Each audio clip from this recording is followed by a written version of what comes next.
पाठ 27 अपठित पद्यांश। अपठित पद्यांश से अभिप्राय ऐसे पद्य के अंश से होता है जो पहले न तो कभी सुना गया हो और न ही कभी पढ़ा गया हो। ये पद्यांश आपकी हिंदी की पाठ्यपुस्तक में दिए गए पद्य आदि से संबंधित नहीं होते। अपठित पद्यांश के अंतर्गत लगभग 100 से 150 शब्दों की कोई कविता दी जाती है तथा उससे संबंधित कुछ प्रश्न पूछे जाते हैं। ये प्रश्न कविता के भाव, काव्य सौंदर्य आदि के बारे में होते हैं। इनके उत्तर कविता में से ही पढ़कर बताए जाते हैं। प्रश्नों के उत्तर देते समय कुछ बातों का ध्यान रखना चाहिए। इनसे सरलतापूर्वक अपठित पद्यांशों को हल किया जा सकता है। ये महत्वपूर्ण बिंदु हैं।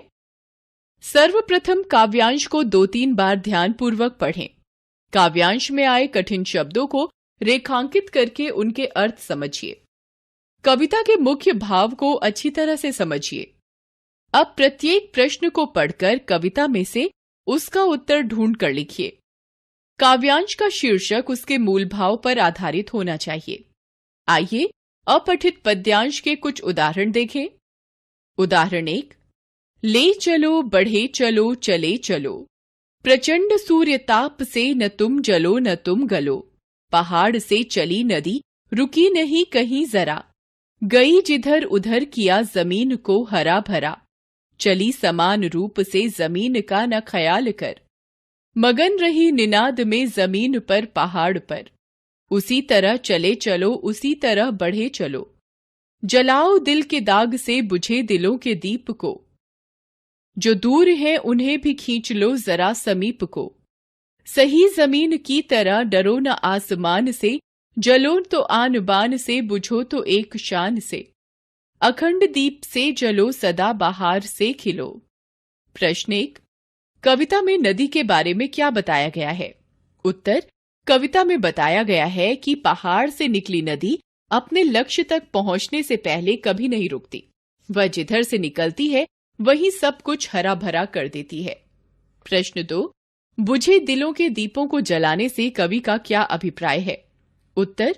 बुझे दिलों के दीप को जलाने से कवि का अभिप्राय निराश हो चुके लोगों में उत्साह और आशा का संचार करने से है। प्रश्न 3। दिए गए शब्दों के 2-2 पर्यायवाची लिखिए। जमीन, आसमान। उत्तर। जमीन भूमि धरती, आसमान आकाश नभ। प्रश्न 4। कविता के लिए उचित शीर्षक लिखिए। उत्तर। बढ़े चलो। उदाहरण 2।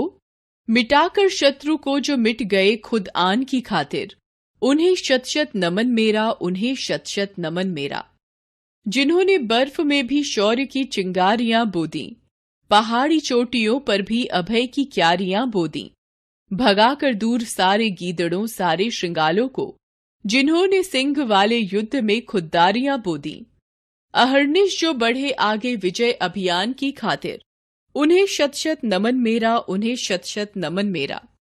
शुरू से आज तक इतिहास यह देता गवाही है, हमारी वीरता मृत्युंजयी शौर्य ब्याही है। अलग से वह न पत्थर है न लोहा है न शोला है, सभी का सम्मिलित प्रारूप भारत का सिपाही है।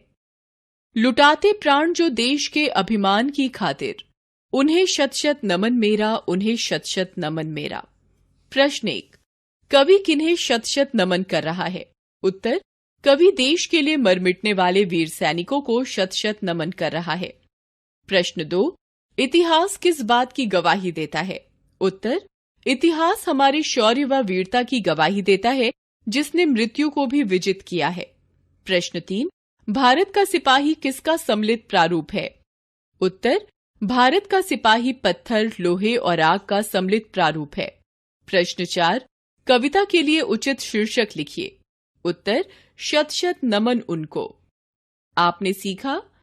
काव्य का अनसुना या पहले न पढ़ा गया अंश अपठित काव्यांश कहलाता है। अपठित पद्यांश में कविता के भाव, काव्य सौंदर्य आदि से संबंधित प्रश्न पूछे जाते हैं। अपठित पद्यांश को हल करते समय शीर्षक, भाषा, वाक्यों, शब्दों आदि का ध्यान रखते हैं।